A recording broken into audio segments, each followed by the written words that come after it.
আজই ভোজ্য তেল পরিহার করুন এবং এর পরিবর্তে বিফ ট্যালো ব্যবহার করুন, কারণ আধুনিক সিড অয়েল যেমন সয়াবিন, সূর্যমুখী, রাইস ব্র্যান বা পাম অয়েলে থাকে উচ্চ মাত্রার পলি আনস্যাচুরেটেড ফ্যাটি অ্যাসিড, যা অত্যন্ত আনস্টেডি এবং সহজেই অক্সিডাইজড হয়ে যায়। মানুষ যখন এই পলি আনস্যাচুরেটেড ফ্যাটি অ্যাসিড সমৃদ্ধ তেল খায়, তখন এগুলো শরীরের কোষের মেমব্রেনে প্রবেশ করে এবং মিশে যায়, এবং সূর্যের অতিবেগুনি রশ্মি বা অন্যান্য পরিবেশগত স্ট্রেসের মুখোমুখি হলে এগুলো অক্সিডাইজড হয়ে রিঅ্যাক্টিভ অক্সিজেন স্পিসিস তৈরি করে। এই রিঅ্যাক্টিভ যৌগগুলো ডিএনএ ক্ষতিগ্রস্ত করতে পারে এবং টিউমার তৈরি করতে সাহায্য করে, যা পরবর্তীতে ক্যান্সারেও রূপ নিতে পারে। এছাড়া এই তেলগুলো উচ্চ তাপে ভেঙে গিয়ে ফ্রি র্যাডিক্যাল তৈরি করে, যা ইনফ্লেমেশন ও হৃদরোগের ঝুঁকি বাড়ায়। অন্যদিকে বিফ ট্যালো হলো স্যাচুরেটেড ফ্যাট, যা অনেক বেশি স্থিতিশীল এবং ফ্রি র্যাডিক্যাল ক্ষতি কমায়। এছাড়া এতে প্রাকৃতিকভাবে থাকে vitamin A, D, E, K ও conjugated linoleic acid,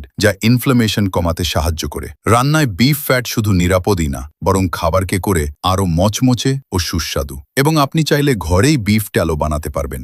beef tallow বানাতে সর্বপ্রথম কসাইয়ের কাছ থেকে সেরা মানের গরুর চর্বি সংগ্রহ করুন, এবং সেরা মানের গরুর চর্বি চেনার উপায় হলো এটি দেখতে হালকা হলুদ রঙের হবে অথবা সাদা হলেও চলবে, এবং কোনো বাজে গন্ধ থাকবে না। ধরলে বেশ শক্ত ও দানাদার অনুভূত হবে। এখন সংগ্রহকৃত চর্বির সাথে লেগে থাকা রক্ত বা মাংস পরিষ্কার করে চর্বিগুলোকে ছোট ছোট টুকরো করে কেটে নিন, এবং একটি স্টেইনলেস পাত্রে চর্বিগুলো রাখুন এবং এর সাথে আধা কাপ বা 1 কাপ পানি মিশিয়ে নিন, যাতে পাত্রের তলায় পুড়ে না যায়। এখন এটিকে কম আঁচে জাল দিন যতক্ষণ না পর্যন্ত চর্বিগুলো পরিষ্কার তরলে পরিণত হচ্ছে এবং চর্বির শক্ত অংশগুলো সোনালি বাদামি হয়ে কুঁচকে যায়। এই অবস্থায় আসতে প্রায় 3 থেকে 5 ঘন্টা পর্যন্ত লাগে, তাই ধৈর্যের সাথে জাল দিন এবং প্রতি 30 মিনিট অন্তর নেড়ে দিন যাতে নিচে লেগে না যায়। এটি তৈরি হওয়ার পর 10 থেকে 15 মিনিট কিছুটা ঠান্ডা হতে দিন। এবার প্রথমে বড় ছাঁকনি দিয়ে বড় টুকরোগুলো সরিয়ে নিন, এরপর পরিষ্কার পাতলা সুতি কাপড় দিয়ে দ্বিতীয়বার ছেঁকে নিন।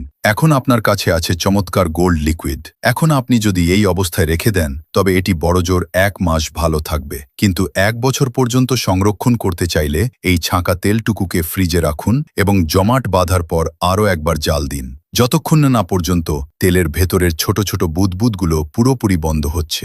এর উদ্দেশ্য তেল থেকে যেন সবটুকু পানি শুকিয়ে যায়। এবং তৈরি হয়ে গেলে আপনার এই ট্যালো একটি পরিষ্কার কাঁচের জারে ঢেলে রাখুন। এবার আপনি চাইলে এটিকে রুম টেম্পারেচার বা ফ্রিজারে সংরক্ষণ করতে পারবেন এবং যে কোনো কিছু রান্না বা ডিপ ফ্রাই করতে ব্যবহার করতে পারবেন।